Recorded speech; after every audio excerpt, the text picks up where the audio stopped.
키워드로 알아보는 경제 이야기 김한진 이코노미스트 오셨습니다. 어서 오십시오. 안녕하십니까. 불확실성이 여전히 있긴 한데요. 조금은 해결이 됩니다. 키워드 오늘도 3개 준비되어 있습니다. 첫 번째 키워드부터 확인하도록 할게요. 전쟁은 없다?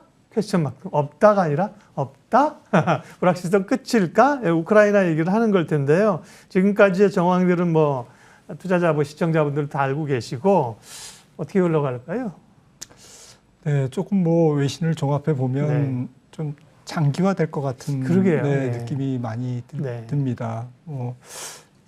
군사 전문가들도 예단할 수 없는 그런 상황이지만 전쟁을 부분전이라든지 전면전을 해서 러시아는 물론이고 우리 서방 쪽 미국이나 유럽 자유진영 쪽도 조금 데미지가 좀 클 수 있다라는 것이죠.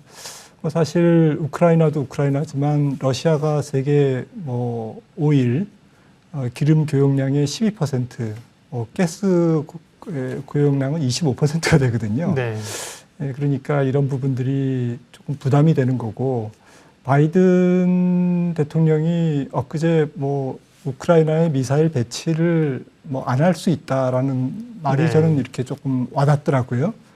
그래서 양쪽이 협상이라는 게 주고받는 게 있을 텐데, 조금 그런 부분에서 일단 나토 가입이 핵심이지만 우크라이나에 그런 부분에서 좀 조심스러운 밀당이 있지 않을까라는 생각이고요.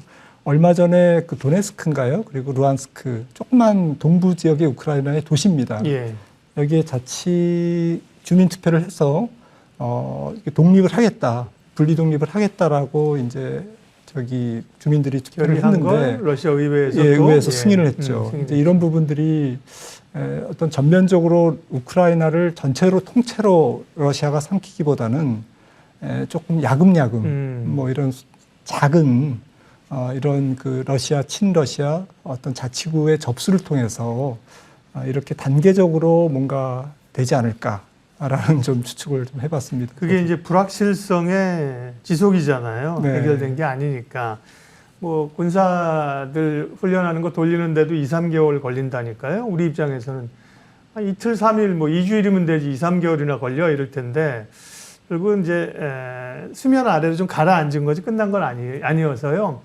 원자재 시장, 유가도 그렇고 원자재 시장 타격을 주고 있지 않습니까? 유가 더 오를 거란 전망들도 나옵니다. 원자재 시장 분석해 주세요. 네, 그래서 저는 러시아 입장에서 유가가 몇 불 정도 되면 가장 유리할까를 생각을 해봤는데요. 네.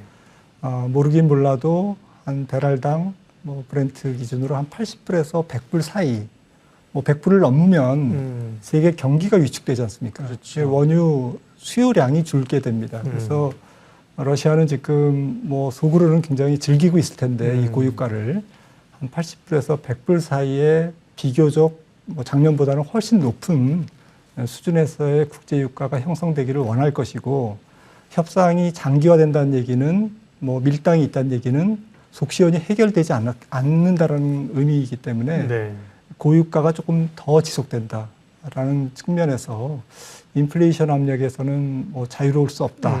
상반기까지 이렇게 생각을 합니다. 원자재 가격은 위쪽으로 조금 더 열어놔야 될 것 같습니다. 우크라이나 얘기부터 했고요. 두 번째 키워드 보여주세요. 두 번째는요. 인플레를 강조했음에도 불구하고 덜 매파적인 연준이었다. 1월 FOMC 통화정책회의 회의록 공개얘기인데요. 내용은 매파적이었죠. 근데 시장이 더 매파적이니까 연준 의원들의 매파들이 오히려 발톱이 좀 무색할 정도였는데 FOMC 의사록 해석 좀 해주십시오. 네, 시장이 3월에 50bp 혹은 올해 7번 금리 인상을 약간은 기정사실화 할 정도로 매파적인 컨센이 형성되어 있었기 때문에 그것보다는 훨씬 더 조금 부드러운 그러한 의사록이었는데요. 원래 의사록은 3주 후 본 회의가 있은 다음에 3주 후 발표되지 않습니까? 그래서 사실은 관심이 좀 없었습니다. 근데 이번에는 굉장히 관심이 좀 많은 편이고요. 그도 그럴 것이 3월 FOMC에서 어떤 결과가 나오느냐에 따라서 조금 달라질 텐데요. 어쨌든 어제 의사록에서 저는 좀 특이하게 본 점이 인플레이션이 잡히지 않으면 좀 빨라질 수 있다, 긴축이.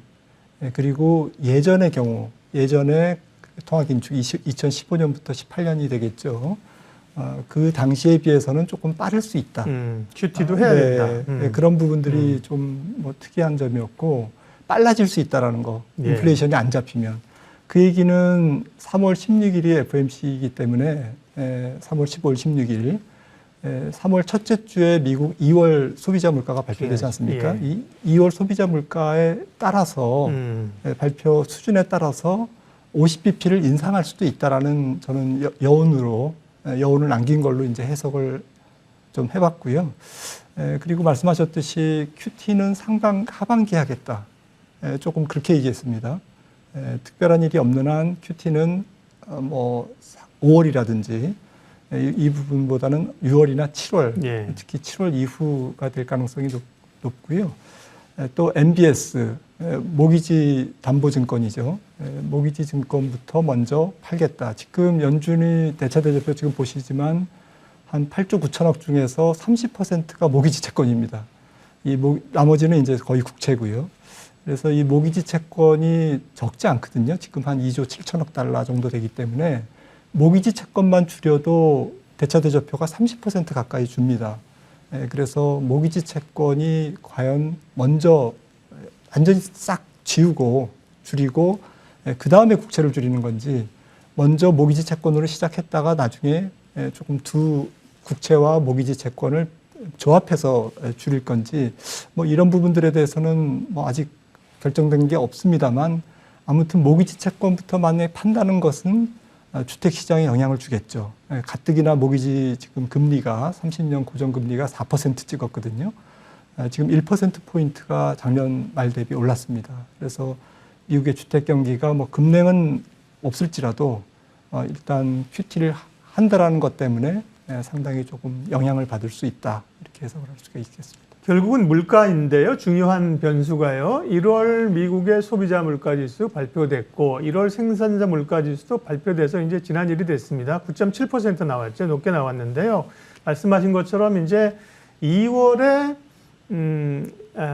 발표될 2월 소비자 물가지수가 중요한데 네. 지금으로 보면 뭐 2월 지표가 급격히 꺾이리라고 기대하기는 좀 어렵지 않습니까? 그러면 높은 수준에서 나오고 금리는 3월에 50bp 올릴 가능성이 높다. 이렇게 좀 인식을 하고 있어야 될까요?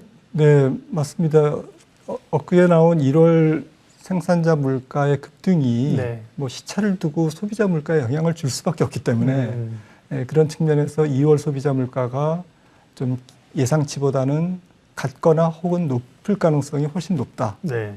생각한다면 지금 차트에서 보시는 것처럼 미국 금리 물가가 지금 한 4월에서 6월 사이에 피크를 찍고 올해 네. 이제 이렇게 내려가는 것으로 컨센서스가 형성이 돼 있습니다. 저도 그렇게 보고요.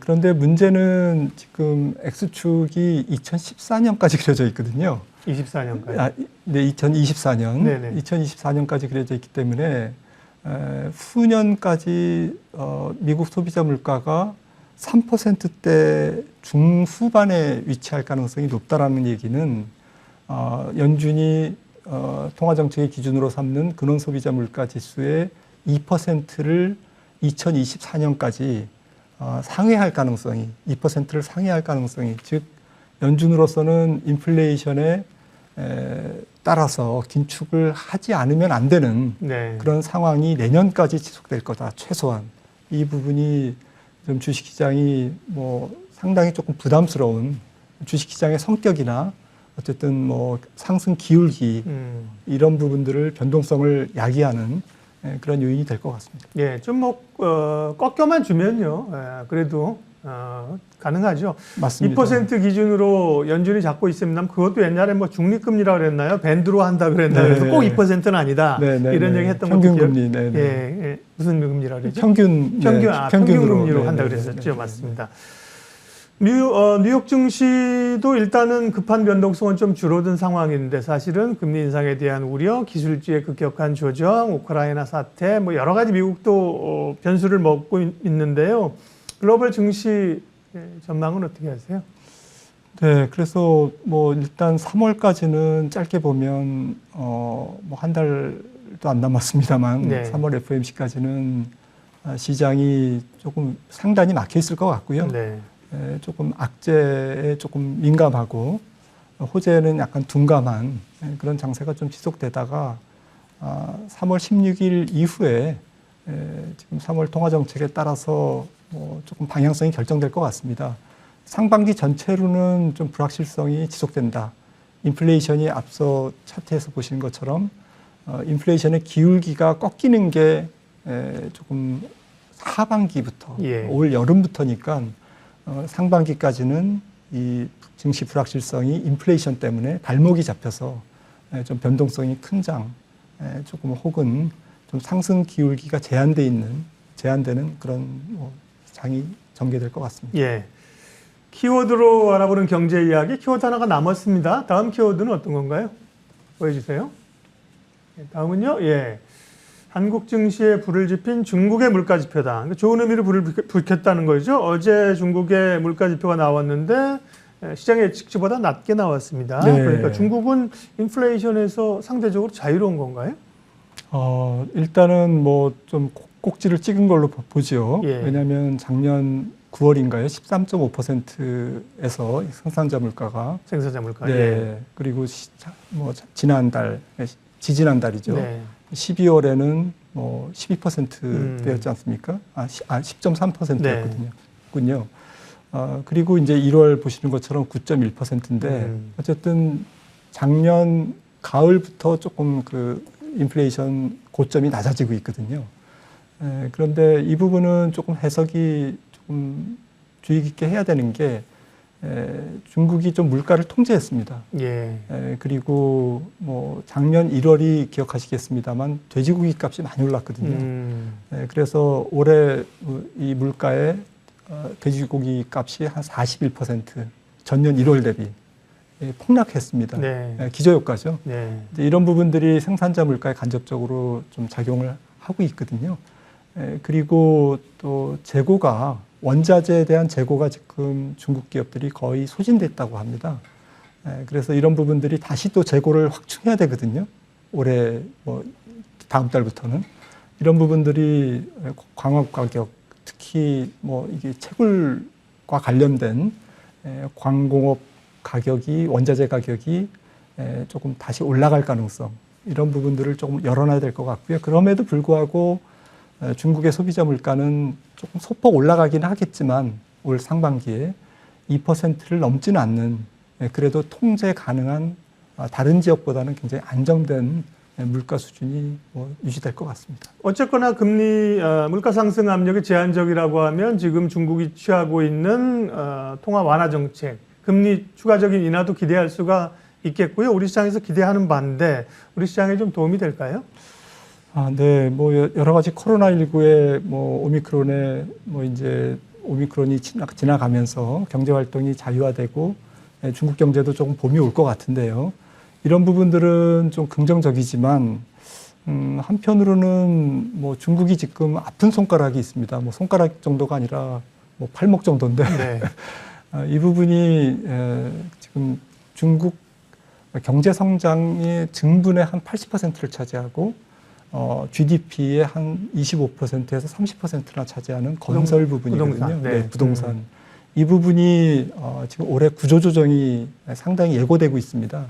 그래서 중국이 이제 물가가 조금 잡히면서 다음 달에 지준율도 또 인하할 것 같은데요. 그럼에도 불구하고 중국 경제 성장률이 플러스 마이너스 한쪽에서는 부동산과 부채 조정, 기업의 부채 조정이 일어나고 한쪽에서는 또 돈을 풀고 이렇게 좀 악셀레이터와 가속 페달을 이제 같이 밟는 거죠. 이제 그런 측면이기 때문에 중국 경제 성장률이 지금 컨센서스가 조금 더 낮아지고 있습니다. 일각에서는 5%를 못 넘을 수도 있다. 그러니까 조금 중국이 이렇게 돈을 풀더라도 예. 중국 경제가 굉장히 좋아져가지고 달아올라서 우리나라 경제도 굉장히 덕을 본다. 이런 쪽으로 해석하기보다는 중국 경제가 내성은 있지만 내성은 지키겠지만 어느 정도 방어는 하지만 그렇다고 굉장히 뜨거운 경기를 뭐 이렇게 유도하는 것은 아니고 또 유도할 수도 없다. 구조조정을 해야 되기 때문에요. 그런 측면에서는 중국이 상당히 공공 인프라 투자를 굉장히 활성화시킬 것 같고요. 또 코로나19가 조금 물러가면 여러 가지 부양책을, 소비와 관련된 부양책을 조금 내놓을 것 같습니다. 이런 측면에서 관련주에 조금 약진이 조금 기대해 볼 만하다 하겠습니다. 키워드로 알아보는 경제 이야기 김한진 이코노미스트 함께 했습니다. 오늘 여기까지 하겠습니다. 고맙습니다.